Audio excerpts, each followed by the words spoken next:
সম্মানিত দর্শক, আসসালামু আলাইকুম ওয়া রাহমাতুল্লাহি ওয়া বারাকাতুহু। স্ক্রিনে আপনারা যে ওষুধটি দেখতে পাচ্ছেন সেটি হচ্ছে এডোবাস সিরাপ, যেটি মূলত হার্বাল কফ সিরাপ এবং অ্যালকোহল একাধারে সুগার কিন্তু ফ্রি। তো আমরা স্বভাবতই দেখতে পাই যে কফ সিরাপ খাওয়ার ফলে আপনার কিন্তু ঘুম ঘুম ভাব পরিলক্ষিত হয়, বা ঘুমের জন্য অনেকেই, বিশেষ করে মহিলারা, কফ সিরাপগুলো খেতে চান না। তো তাদের জন্য কিন্তু এটি অত্যন্ত উপযোগী একটি ওষুধ। তো আজকে আমরা আলোচনা করব এই এডোবাস সিরাপ নিয়ে বিস্তারিত। আশা করছি পুরো ভিডিওটি আপনারা আমার সাথেই থাকবেন। আর চ্যানেলে যারা নতুন সদস্য আছেন তাদেরকে আহ্বান জানাবো চ্যানেলটি সাবস্ক্রাইব করে পাশে থাকা বেল বাটনটি ক্লিক করে দেওয়ার জন্য, কেননা আমরা আমাদের এই চ্যানেলটিতে নিয়মিতভাবে গুরুত্বপূর্ণ ওষুধের রিভিউ সহ স্বাস্থ্য বিষয়ক নানান টিপস প্রতিনিয়ত আপলোড দিয়ে যাচ্ছি। সেগুলো মিস করতে না চাইলে অবশ্যই চ্যানেলটি সাবস্ক্রাইব করে পাশে থাকা বেল বাটনটি ক্লিক করে দিন। তো বন্ধুরা, এডোবাস যেটি মূলত হচ্ছে স্কয়ার ফার্মাসিউটিক্যালস লিমিটেডের হার্বাল ডিভিশনের একটি প্রোডাক্ট, যার গুণগত মান নিয়ে নতুন করে বলার কিছু নেই, কারণ স্কয়ার বলতেই আমরা বাঙালিরা খুবই পাগল।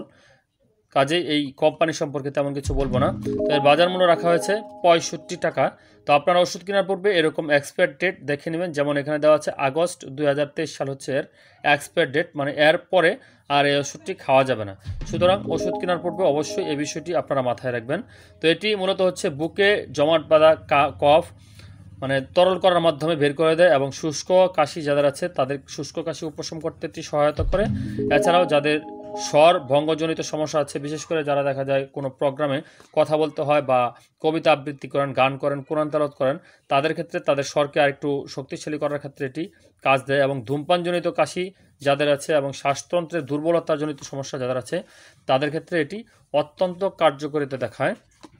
তো এটি মূলত হচ্ছে বিভিন্ন ভেষজ উপাদানে তৈরি, গাছপালার শিকড় বাকড় লতাপাতা এই ধরনের গাছপালা থেকে কিন্তু এটি তৈরি। সুতরাং এটি খাওয়ার ফলে আপনার কিন্তু তেমন কোনো পার্শ্ব প্রতিক্রিয়া নেই। একাধারে কিন্তু সকলেই বা সকল বয়সের ব্যক্তি কিন্তু এটি খেতে পারেন, শিশু থেকে বার্ধক্য সকলেই কিন্তু এই ওষুধটি অনায়াসেই সেবন করতে। তবে এখানে দেওয়া আছে 12 বছরের কম বয়সী শিশু যারা আছে তাদের ক্ষেত্রে 1 থেকে 2 চা চামচ 5 থেকে 10 মিলি দিনে 3 বার, এবং প্রাপ্তবয়স্কদের ক্ষেত্রে 3 চা চামচ করে 15 মিলি করে দৈনিক 2 থেকে 3 বার এটি ব্যবহারের জন্য পরামর্শ দেওয়া হয়েছে।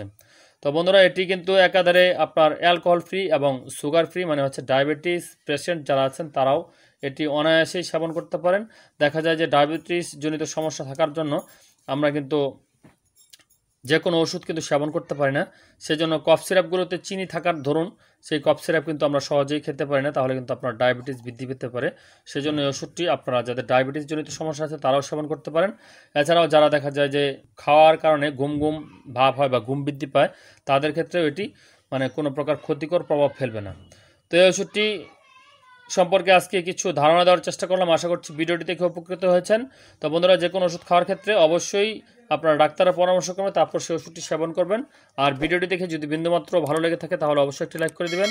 চ্যানেলে যদি নতুন সদস্য হয়ে থাকেন তাহলে অবশ্যই চ্যানেলটি সাবস্ক্রাইব করে পাশে থাকা বেল বাটনটি ক্লিক করে দেওয়ার জন্য উদাত্ত আহ্বান থাকবে। তো ভালো থাকবেন, সুস্থ থাকবেন। পরবর্তী ভিডিও দেখার আমন্ত্রণ জানিয়ে আজকের মতো বিদায় নিচ্ছি। আল্লাহ হাফিজ।